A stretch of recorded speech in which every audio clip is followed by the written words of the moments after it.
talk today about a group process account to radicalization and de-radicalization.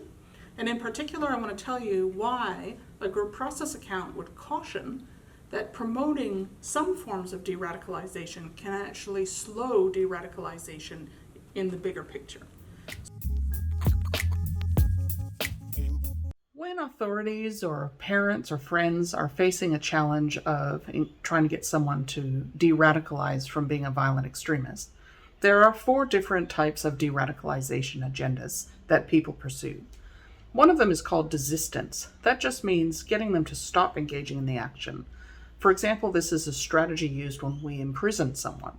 It doesn't imply that they've lost their will to act or their commitment to the cause. We're just trying to get them to stop by coercing them somehow. Another agenda is called disengagement, and that's when we ask the individual to leave the group. And of course that's positive, because when they're not in as part of the violent group, they're usually not engaging in the action. And sometimes, though, that doesn't stop them from supporting the cause in other ways, such as financially or by socializing their children and others to become involved. The third type is ideological de-radicalization, giving up your support for the particular cause. For example, you might ask people to stop supporting a free Ireland, or you might ask them to stop supporting a world empire for the caliphate. Now, that type of ideological de-radicalization is often very attractive to the political and social opponents of the violent extremists. But what a group process account highlights is that sometimes those 3 forms of de-radicalization work against what should be the target, the 4th form, which you can call behavioral de-radicalization.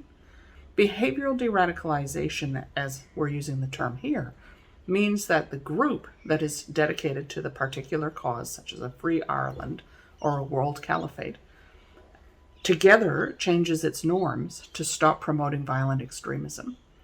And really, that's the end game where the campaign of terror will stop.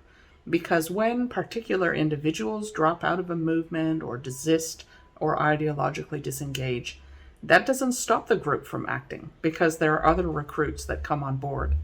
So changing the group's norms is part of the long-term agenda for de-radicalization. So let's talk about why that would be. The first point I want to make to you is that when people engage in action, they do so as members of groups. In psychology, we talk about that as having identities. Identities as a member of this terrorist organization, as a member of this country, and perhaps as a family member or as a man, a woman, a member of a religion. Each of these groups has particular norms that are associated with it. Now, when groups try and change their norms, for example, a terrorist group giving up violence, that is a slow process and very contested, as you can imagine. So what that usually looks like is a bunch of discussions and debates within the group about the best way to achieve the broader vision and war that the cause is fighting for. How can we create a free Ireland? How can we create a world where God's will is fully realized and the society is manifesting divine values?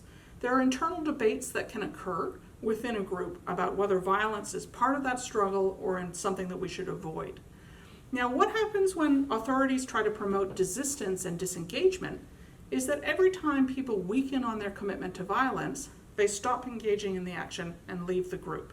Sometimes they might even announce that they've given up their support for the cause.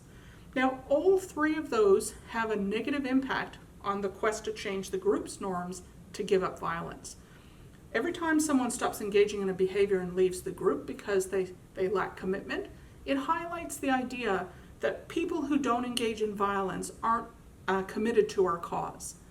What research by Neil Ferguson, for example, in Ireland has shown is that it's the presence of former warriors, people who were themselves committed to violence and violent actors in the past, as part of the discussion that promotes the transition to peace, that can see the group norm change and de-radicalize.